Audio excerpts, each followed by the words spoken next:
اللہ کے ساتھ جو شریک کرے گا کسی اور کو کہ یہ بھی اللہ وہ بھی اللہ، اللہ کے ساتھ اگر کسی کو شریک کر دیا، اللہ کی ذات میں کسی کو شریک کیا کہ ایک اللہ نہیں دو اللہ ہے، تین اللہ ہے، اور ہے لوگ ماننے والے بھائی، تین اللہ ماننے والے لوگ ہیں آج بھی دنیا میں، ہمارے ہندوستان میں بھی ہیں، ہمارے محلے میں بھی ہوں گے، تین خدا مانتے ہیں، اللہ کو خدا مانتے ہی ہیں، حضرت عیسیٰ کو بھی خدا مانتے ہیں اور حضرت مریم کو بھی خدا مانتے ہیں۔ کچھ لوگ حضرت عزیر علیہ السلام کو اللہ کا بیٹا مانتے ہیں۔ بتائیے، اگر آپ نے اللہ کی ذات میں اور اللہ کی صفات میں کسی کو بھی شریک کر لیا، آپ کی مغفرت نہیں ہوگی۔ اللہ تعالیٰ ایک ہے، قرآن میں اللہ نے کہا لو کان فیہما آلہۃ الا اللہ لفسدتا، اگر چند خدا ہوتے، چند اللہ ہوتے، چند معبود ہوتے تو زمین کے اندر فساد پھیل جاتا۔ ایک کہتا کہ ہم سورج نکالیں گے، دوسرا کہتا نہیں نکالیں گے، فساد ہوتا کہ نہیں ہوتا؟ ایک کہتا کہ ہم بارش برسائیں گے، دوسرا کہتا نہیں ہم بارش نہیں برسنے دیں گے۔ ایک کہتا کہ اتنے دیر رات رہے گی، اتنے دیر دن رہے گا، آج رات ہی رات رہے گی، ایک کہتا نہیں آج دن ہی دن رہے گا۔ قرآن نے کہا لو کان فیہما آلہۃ الا اللہ لفسدتا، کہ اگر چند خدا ہوتے تو زمین کے اندر تو فساد پھیل جاتا۔ اس لیے اللہ کی ذات ایک اور اللہ کی صفات ایک، آپ اللہ کی صفات میں بھی کسی کو شریک نہیں کر سکتے۔ خالق کون ہے؟ اللہ ہے، دوسرا کوئی خالق نہیں ہے۔ مالک کون ہے؟ اللہ ہے، دوسرا کوئی مالک نہیں ہے۔ رازق کون ہے؟ اللہ ہے، دوسرا کوئی رازق نہیں ہے۔ زندگی دینے والا کون ہے؟ اللہ ہے، دوسرا کوئی زندگی دینے والا نہیں ہے۔ موت دینے والا اللہ ہے، دوسرا کوئی موت دینے والا نہیں ہے۔ تو نہ ہم اللہ کی ذات میں کسی کو شریک کر سکتے ہیں، نہ اللہ کی صفات میں کسی کو شریک کر سکتے ہیں۔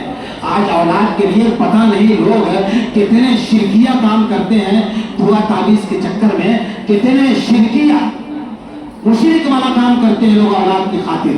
صاف اللہ کہہ رہا ہے اللہ اولاد کون دیتا ہے؟ اللہ دیتا ہے۔ بہرحال اللہ کی ذات میں صفات میں شریک کریں گے تو کیا ہو جائیں گے؟ آپ مشرک ہو جائیں گے، کافر ہو جائیں گے۔ آج کی رات میں کافر کی مغفرت نہیں ہوگی۔ ان الشرک لظلم عظیم، شرک بہت بڑا ظلم ہے۔ انما المشرکون نجس، مشرکین جو ہوتے ہیں وہ ناپاک ہوتے ہیں، وہ گندے ہوتے ہیں۔ شرک گندی چیز ہے، شرک نجس چیز ہے۔ ان اللہ لا یغفر ان یشرک بہ ویغفر ما دون ذلک لمن یشاء، اللہ تبارک و تعالی شرک کے علاوہ تمام گناہ معاف کر دے گا، شرک کو اللہ معاف نہیں کرے گا۔ بات سمجھ میں آ گئی؟ ایک آدمی کون جس کی مغفرت نہیں ہوگی؟ مشرک آدمی۔ دوسرا آدمی شرابی ہے، شراب پینے والے کی آج کی رات میں مغفرت نہیں ہوگی۔ شراب پینے والے آدمی دل کی دھڑکن کو تھام کر کے سنے یہ بات، میں تو نہیں جانتا کہ اس میں کون شراب پیتا ہے، لیکن میں یہ بھی نہیں کہہ سکتا کہ کوئی نہیں پیتا ہے، میں یہ بھی نہیں کہہ سکتا کہ کوئی نہیں پیتا ہے۔ بہت چھپے رستم لوگ ہیں شراب پینے میں۔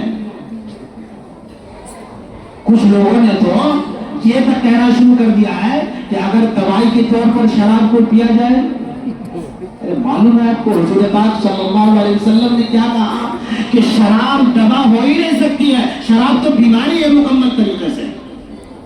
شراب کیا ہے؟ بیماری ہے، دوا کیسے ہو جائے گی؟ آج جتنا بھی ڈاکٹر ہے، چھوٹا سے بڑا ڈاکٹر، سب آدمی شراب کے بارے میں پوچھتا ہے تم شراب پیتے ہو کہ نہیں پیتے ہو، ڈرنک لیتے ہو کہ نہیں لیتے ہو۔ جہاں آپ کی کڈنی خراب ہوئی، جہاں آپ کا بی پی بڑھا، جہاں آپ کا جو ہے ہارٹ اٹیک کی نوبت آئی اور دوسرے بہت سارے امراض ہوئے، لیور خراب ہوا، ڈاکٹر پوچھتا ہے تم نے شراب پیا، ڈرنک کرتے ہو کہ نہیں کرتے ہو؟ یہ شراب کا اثر ہوتا ہے کہ بہت ساری بیماریاں جسم کے اندر ہوتی ہیں۔ نشے کی وجہ سے جو ہے بہت ساری بیماریاں جسم کے اندر آتی ہیں۔ اللہ کے رسول نے ارشاد فرمایا الخمر ام الخبائث، کہ شراب جو ہے یہ تمام بیماریوں کی اور تمام برائیوں کی ماں ہے، تمام برائیوں کی جڑ ہے۔ آدمی اگر شراب پیے گا نا تو وہ زنا بھی کرے گا، شراب پیے گا تو وہ چوری بھی کرے گا، شراب پیے گا تو وہ مردر بھی کرے گا، شراب پیے گا تو اچھے برے کی اسے تمیز نہیں رہے گی، شراب پیے گا تو آدمی پاگل بھی ہو جائے گا، شراب پیے گا تو کھانسی بھی ہوگی، شراب پیے گا تو دمہ بھی ہوگا، شراب پیے گا تو ہارٹ اٹیک کی بھی نوبت آئے گی، اور شراب پینے والا آدمی اپنے ماں باپ کے جنازے میں بھی شریک نہیں ہو پاتا ہے، کیونکہ اس لیے کہ وہ شراب کی حالت میں ہوتا ہے اور شراب کی حالت میں کوئی نماز نہیں ہوتی ہے۔ جس بستی کے اندر شراب کی ایک دکان کھل جائے، پوری بستی کی دولت کو سمیٹ لیتا ہے، اچھا امیر بھکاری بن جاتا ہے۔ شراب کی وجہ سے پیسے نہ ہونے کی بنیاد پر، تنگی ہونے کی بنیاد پر بعض دفعہ بیوی طلاق لے لیتی ہے، یہ شوہر طلاق دے دیتا ہے اگر آدمی شرابی ہے تو۔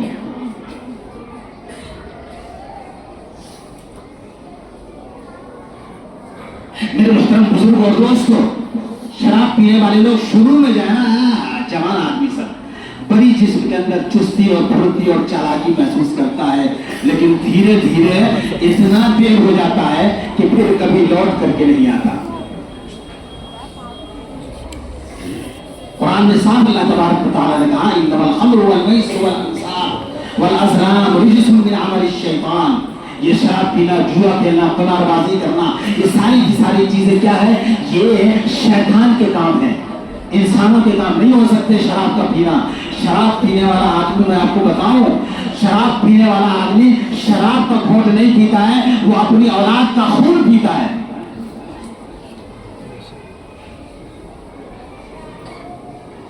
پاس آ جاؤ شراب پینے والوں، اپنی اولاد کا خون مت پیو، اپنی بیوی بچوں کا خون مت پیو، تم اپنی اولاد کا خون پی رہے ہو اگر شراب پی رہے ہو تو۔ جس پیسے سے تم شراب خرید کر کے پیتے ہو، اس پیسے سے اگر تم اپنی اولاد کو کوئی چیز خرید کر کے لا کر کے دو گے کھانے کا، تو اس کے جسم میں خون تیار ہوگا، لیکن اس کے جسم کے خون کو تم اپنے جو ہے جسم میں لگاتے ہو شراب کی حالت میں۔ اس لیے باز آ جاؤ شراب پینے والوں، جو چھپ چھپ کے پیتے ہیں نا، جو کسی کو پتہ نہیں چلتا، رات کو ایسا پیتے ہیں کہ کسی کو پتہ نہیں چلتا، اور صبح کو ایسے ہو جاتے ہیں کہ کسی کو پتہ نہیں چلتا۔ وہ ایک آدمی جو ہے نا، اس کو روزہ توڑنے کی عادت ہو گئی تھی، ہمیشہ روزہ چھوڑ دیتا تھا، اور کہتا کیا تھا کہ میں ایسے روزہ توڑتا ہوں نا کہ اللہ کو بھی پتہ نہیں لگتا۔ تو دیکھیے کیسے پتہ لگتا ہے۔ ایک مرتبہ کیا پوکھر میں نہانے کے لیے، اب ڈبکی جو مارا نا تو منہ کھلنا ہوا تھا، تو منہ میں اٹک گیا کوکرا۔ کوکرا جانتے ہیں نا، کوکرا اٹک گیا منہ میں، اور جیسے ہی اوپر نکلا تو سب دیکھ لیا، کرے نہیں تو پانی پھینکو، پانی پھینکو، یہ روزے دار نہ ہو۔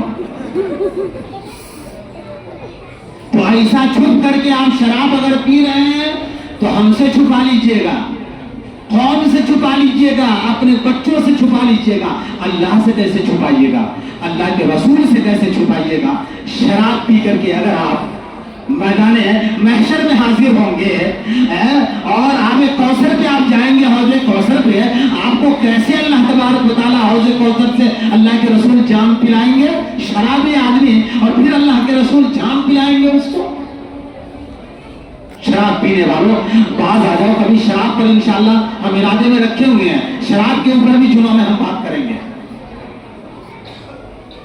اللہ کرے کہ یہ بات جھوٹی ہو، صحیح نہ ہو، ہماری سوچ غلط ہو، لیکن ہمارے کچھ بہت ایسے خاص آدمی ہیں، بہت خاص آدمی ہیں جو شراب پیتے ہیں، وہ یہ سمجھ رہے ہیں کہ امام صاحب کو نہیں معلوم ہے، لیکن مجھے معلوم ہے، لیکن میں ان کی برائی دل میں نہیں لیے ہوا ہوں، کیونکہ وہ آدمی برا نہیں ہے، شراب کا عمل برا ہے۔ آدمی برا نہیں ہے، وہ آدمی اچھا ہے، اس کے اخلاق اچھے ہیں، اس کے معاملات اچھے ہیں، اس کا لین دین اچھا ہے، اس کی بات بڑی اچھی ہے، اس کا عمل اچھا ہے۔ خراب کیا ہے؟ شراب کا پینا۔ تو شراب پیا اس نے، لیکن وہ آدمی بذات خود صحیح ہے۔ تو ایسے بھی لوگ ہیں جو اتنا چھپ کے پی رہے ہیں، جو کسی کو پتہ نہیں چل رہا ہے، لیکن اللہ کو پتہ ہے۔ آپ سے ہم درخواست کرتے ہیں کہ آج کی رات کی تنہائی میں بیٹھ کر کے، کسی کنارے میں بیٹھ کر کے، اندھیرے میں بیٹھ کر کے، خلوت میں بیٹھ کر کے اللہ تعالیٰ سے آپ یہ کہہ دیں کہ یا اللہ، آج تک تو میں نے شراب پی لی ہے، اب نہیں پیوں گا، آپ سے وعدہ کرتا ہوں۔ اپنی اولاد کو بچائیے۔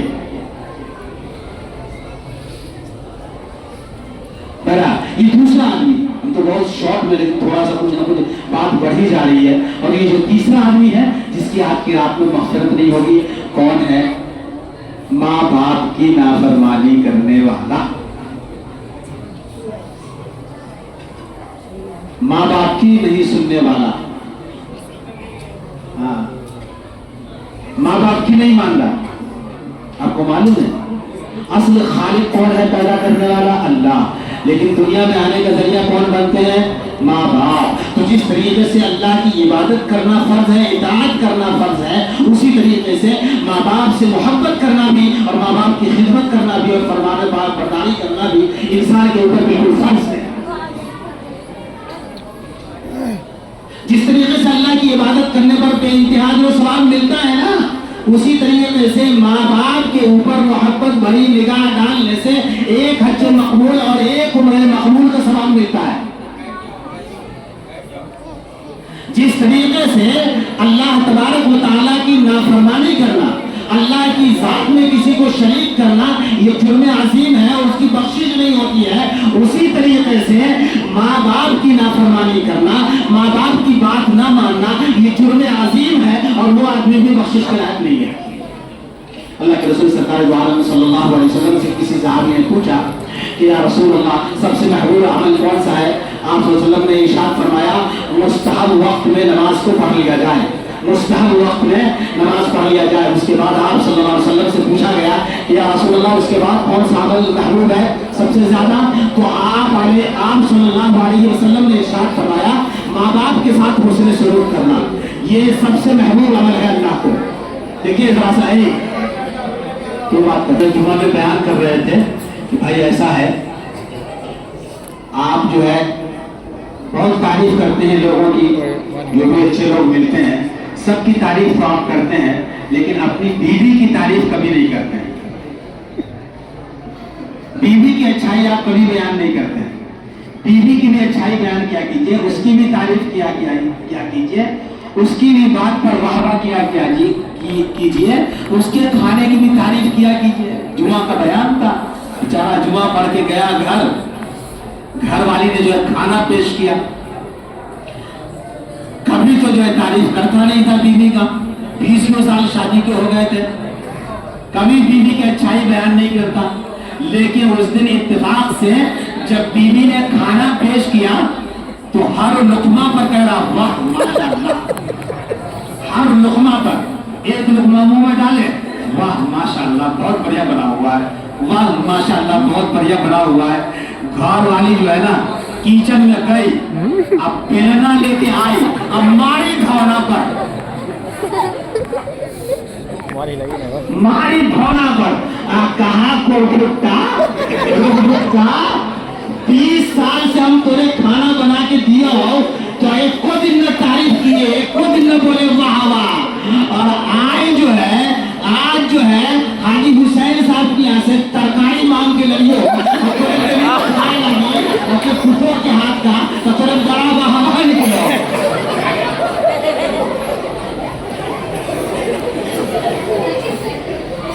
آج بڑا مزہ آپ کو بولے ہے نا، اب بڑا وہاں کیے ہر لقمہ کا. میرے محترم بزرگوں دوستوں، میں کہہ رہا تھا کہ تیسرا آدمی جو ماں باپ کا نافرمان ہوگا آج کی رات میں بخشا نہیں جائے گا. اللہ کے رسول سرکار دو عالم صلی اللہ علیہ وسلم نے ارشاد فرمایا کہ تیرے جو ماں باپ ہے نا یا تو تیری دوزخ ہے یا پھر جنت ہے، یا تو تیری دوزخ ہے یا پھر جنت ہے. مطلب کیا ہوا؟ مطلب یہ ہوا کہ تو اپنے ماں باپ کی اگر خدمت کر لے تو ماں باپ تیرے لیے جنت ہے، اور اگر تو اپنے ماں باپ کی خدمت نہیں کرتا ہے، ان کی نافرمانی کرتا ہے تو ماں باپ تیرے لیے دوزخ ہے. حدیث میں صاف لفظوں میں آیا کہ والد کی ناراضگی میں باپ کی اللہ کی ناراضگی ہے، باپ کی ناراضگی میں سخط الوالد سخط الرب. باپ کی ناراضگی میں اللہ کی ناراضگی ہے، ماں کی ناراضگی میں اللہ کی ناراضگی ہے. ماں ناراض ہے اللہ ناراض، باپ ناراض ہے اللہ ناراض. اللہ کے رسول سرکار دو عالم صلی اللہ علیہ وسلم نے ارشاد فرمایا ہے حدیث کے اندر کہ باپ جو ہے جنت کا دروازہ ہے اور ماں کے قدموں کے نیچے جنت ہے نا. اب کوئی آدمی صرف ماں کی خدمت کر لے باپ کا نہ کرے، باپ کے ساتھ بدتمیزی کر رہا ہے، بدسلوکی کر رہا ہے، اور ماں کی خدمت تو کر رہا ہے وہ، تو ماں کے قدموں کے نیچے جنت تو ہے لیکن باپ تو جنت کا دروازہ ہے، دروازے پر ہی نہیں پہنچے گا. وہ پہنچے گا کیونکہ باپ کی خدمت نہیں کیا اس نے، تو اندر کیسے جائے گا؟ نہیں جا پائے گا نا. اور اگر صرف جو ہے باپ کی خدمت کرے ماں کی خدمت نہ کرے تو دروازے تک تو پہنچ جائے گا لیکن اندر کیسے جائے گا؟